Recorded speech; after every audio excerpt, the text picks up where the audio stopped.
बिस्मिल्लाहिर्रहमानिर्रहीम अस्सलामु अलैकुम। लाखों करोड़ों दुरूदो सलाम मोहम्मद मुस्तफ़ा सल्लल्लाहु अलैहि वसल्लम और आले मोहम्मद पर। मैं हूँ उमर दराज गोंदल और आप मेरा यूट्यूब चैनल देख रहे हैं। नाजरीन, यूक्रेन और रूस का मामला इस वक्त आलमी मंजरनामे के ऊपर छाया हुआ है। मंडे के रोज़ यूएन सिक्योरिटी काउंसिल का इजलास होने जा रहा है और ये इजलास इतना अहम होता है कि दुनिया जहान की नज़रें भी होती हैं कि क्या एलामिया आता है, ओपन डोर होगा, क्लोज डोर होगा। तो यूएन सिक्योरिटी काउंसिल जो है वो बड़ी इंपॉर्टेंट होती है इन तरह के मामलात के अंदर।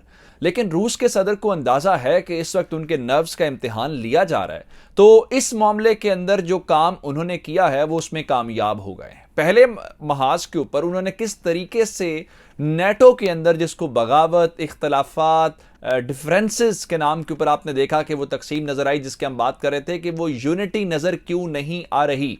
बात उससे कहीं आगे चली गई है। वो जिनके नाम के ऊपर जंग लड़ने की बात की जा रही थी, यूक्रेन के सदर ने किस तरह से जो बाइडन के साथ हाथ किया है, और जो बाइडन अब उस शर्मिंदगी से बचने के लिए, उस खिफत से बचने के लिए दोबारा जो है वो कह रहे हैं जी फौजें भी भेज रहे हैं, हम ये कर रहे हैं, हम वो कर रहे हैं। और इस सारी सूरत हाल को लेके रूसी सदर व्लादिमीर पुतिन पहली बार बोले हैं। इस वक्त तक उनके वजीर खारजा बोल रहे थे या प्रेस रिलीजेस आ रही थी, लेकिन यह पहला मौका है कि उन्होंने गुफ्तगू की है और इस गुफ्तगू के दौरान उन्होंने बता दिया है कि उनका मुल्क करने क्या वाला है। क्योंकि जो बाइडन तो कह चुके हैं कि फरवरी के महीने के अंदर जो है वो यूक्रेन के ऊपर हमला कर देंगे, तो रूस के सदर का भी ये जानना बहुत ज़रूरी है कि वो वाकईतन हमला करने वाले हैं, क्या फरवरी के अंदर करने वाले हैं, क्या फौजों को हुक्म दे दिया है। ये बड़ी अहम बातें हैं जो मैं इस वीडियो के अंदर करने वाला हूं। लेकिन अगर आपने अभी तक चैनल सब्सक्राइब नहीं किया और आप चाहते हैं कि आपको मुस्तनद और बरवक्त खबरें मिलती रहें, तो हमारा चैनल सब्सक्राइब कर लीजिए, बेल आइकन के ऊपर क्लिक कर लीजिए ताकि हमारी आइंदा आने वाली वीडियोस बर वक्त आप तक पहुंच रहे। मैं इसलिए कह रहा था कि यूक्रेन और रूस के मामले के ऊपर इस वक्त बड़ा मोड़ क्यों आया। सबसे पहली बात, अगर आपको याद हो, तो फ्रांस के सदर इमैनुअल मैक्रोन ने इस बारे में ये बताया कि उन्हें अमरीकी इंटेंशंस जाननी है, वो मजीद क्लैरिटी चाहते हैं। और फ्रांस के सदर जो हैं वो अमरीकी सदर के साथ बात करके, ताकि अंदाज़ा हो जाए कि अमरीका चाहता क्या है। वो जंग खुद लड़ना चाहता है, ये उसकी ख्वाहिश है, या रूस जंग लड़ना चाहता है और उसका वो जवाब देना चाहता है। और फ्रांस के बाद दूसरा मुल्क जर्मनी था।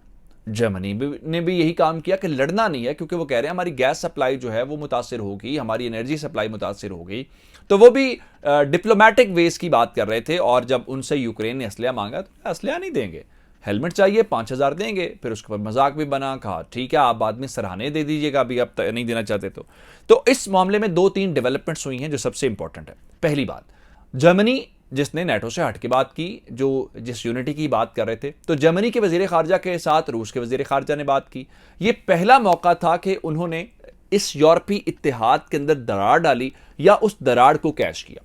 दूसरे मौके के ऊपर आप जाके रूसी सदर व्लादिमीर पुतिन ने खुद से फ्रांस के सदर इमैनुअल मैक्रोन के साथ बातचीत की है। और फ्रांस के सदर के साथ बात करना बड़ा सिग्निफिकेंट है, इसलिए वो नेटो को ये समझते हैं कि ये एक डेड माइंड के साथ एक बॉडी है। क्योंकि अब बहुत सारे लोग ये कह रहे हैं कि नेटो मिलिट्री ऑब्जेक्टिव्स पूरे करने के ऊपर अमेरिका के काम करता है, हालांकि उसका काम यूरोप को डिफेंड करना था, लेकिन वह यूरोप को डिफेंड करने से ज्यादा अमेरिकी मफादात का तहफ़्फ़ुज़ करते हैं। इस बारे में यहां पे फिर व्लादिमीर पुतिन ने पहली बार मैक्रोन के साथ बात करते हुए बताया है कि वो करना क्या चाहते हैं। एक तो मैंने आपको बताया था सिक्योरिटी डिमांड से मुतालिक जो उन्होंने दुनिया के सामने रखी थी, जिसके अंदर बुनियादी नुकता यह था कि क्या यूक्रेन जो है वो नेटो का पार्ट बनेगा। अमेरिका ने इसके ऊपर अलग से जवाब दिया है और नेटो ने अलग से दिया है। और इस चीज को लेके पुतिन ने पहली बार यह बात की है कि जो हमारा मेन कंसर्न है, मगरिब ने उसका जवाब नहीं दिया। और अगर उसका जवाब नहीं दिया तो हम ये कैसे ये मान लें कि अमेरिका जो है वो सारी सिचुएशन को जो है वो अच्छे तरीके से हैंडल करना चाहता है। दूसरी जानिब सरगेई लारोफ ने रेडियो स्टेशन को इंटरव्यू देते हुए कहा है कि अगर आप ये समझ रहे हैं कि जंग होनी है और जंग के हमले का आगाज जो है वो रूस की तरफ से होना है, तो मैं आपको बता देता हूं कि यह हमला नहीं होने वाला। उन्होंने कहा कि उसकी वजह यह है कि ये अमेरिका की ख्वाहिश तो हो सकती है। मैंने आपको बताया था कि जिनकी जंग है यूक्रेन की और रूस की, उनको पेरिस के अंदर उनकी बातचीत हुई है, लेकिन उनसे ज्यादा अमेरिका इंटरेस्टेड है इस सारे मामले के अंदर कि ये जंग हो। उन्होंने सिक्योरिटी डिमांड्स रखी हैं। अब इस सारी सूरत हाल के बाद मैं आपको एक और बात बताना चाहता हूं।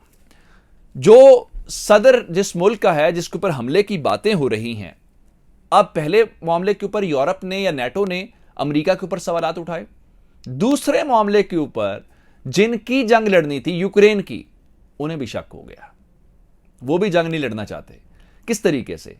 उन्होंने पहली बार उनके प्रेसिडेंट ने, हालांकि उनके प्रेसिडेंट को अभी 1-2 दिन हुए हैं कि अमेरिका के सदर ने फोन करके बताया कि आप फरवरी के अंदर तैयार हो जाएं, आपके ऊपर हमले होने वाले हैं। वही सदर आज प्रेस कॉन्फ्रेंस कर रहे थे और अमेरिका और मगरिब के इंटेंशंस के ऊपर सवाल उठा रहे थे।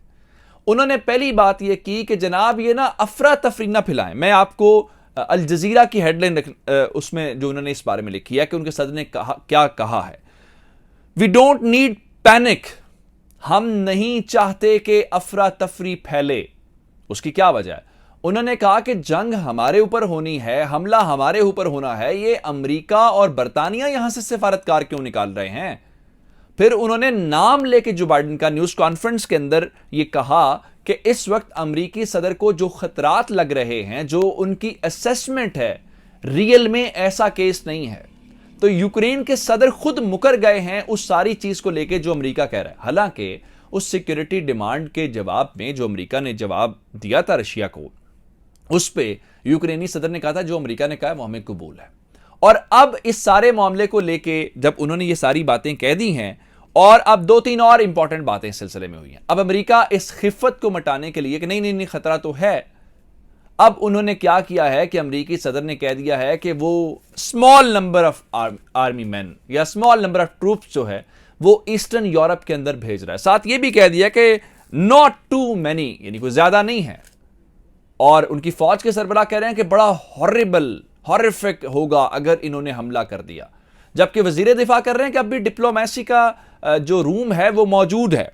लेकिन इस सारी सूरत हाल के दौरान अमरीकियों को अब अंदाजा जब ये हो गया है कि मामला तो हाथ से निकलना शुरू हो गया है, तो उन्होंने क्या किया है कि एक मुलाकात पहले हुई है ब्लिंकन की और लारोफ की, अब अगले हफ्ते एक और मुलाकात होने जा रही है।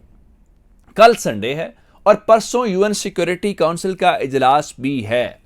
उस इजलास से पहले यह बयान आना यूक्रेन के सदर का बड़ा मानी खेज है। इसका मतलब यह है कि जो प्रेशर आप बढ़ाने की कोशिश कर रहे थे, उन्होंने कहा कि उसके हमें आप ये जंग कर रहे हैं, हमारी इकोनॉमी डैमेज हो रही है, कंपनीज जहां से जा रही हैं, आपका नुकसान नहीं हो रहा, आप नुकसान हमारा करें। जिसका मतलब यह हुआ कि यूक्रेन और रूस नहीं लड़ना चाहते, लेकिन अमेरिका उनको जरूर लड़ाना चाहता है कि यहां पे जंग हो।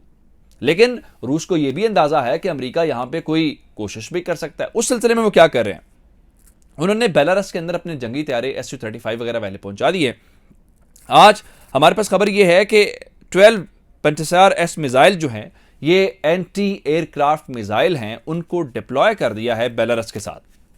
उसकी वजह यह है, एक तो उनकी अपनी सरहद लगती है यूक्रेन बॉर्डर के ऊपर, और दूसरे नंबर के ऊपर चल के बेलारस की जो हुदूद हैं वो भी यूक्रेन के साथ लगती हैं। तो वो इस लिहाज से भी तैयार हैं, क्योंकि अमेरिका ये लग रहा है। उसकी एक वजह मैं आपको और बताता हूं। एक तो चलिए ये है कि चीन को, और जिस तरह उनको चीन को कहा कि आप हमला उधर होगा तो हम आपके साथ बुरा करेंगे, चीन और रूस को दबाव में लाना चाहते हैं। दूसरी वजह यह है कि अमेरिकी सदर की जो अगली टर्म है वो कैसे जीतेंगे। वो अमेरिका में कहा यह जाता है कि आपने अगर पहला टेन्योर कंप्लीट करके दूसरी बार सदर बनना है तो उसका मतलब यह जंग होनी चाहिए। जंग नहीं होगी तो आप हार जाएंगे। दुनिया में अमेरिकी जंगें खत्म करने का जिसने नाम लिया वो ट्रंप था। ट्रंप इलेक्शन हार गया। अब ट्रंप दोबारा से इलेक्शन लड़ने की तरफ आ रहा है, तो उससे पहले जो बाइडेन की कोशिश ये है कि वो एक ऐसा माहौल बनाएं, एक ऐसी चीज करें जिसके अंदर कोई ना कोई जंगी चीज उनके पास हो जिसको वो बेच सकें।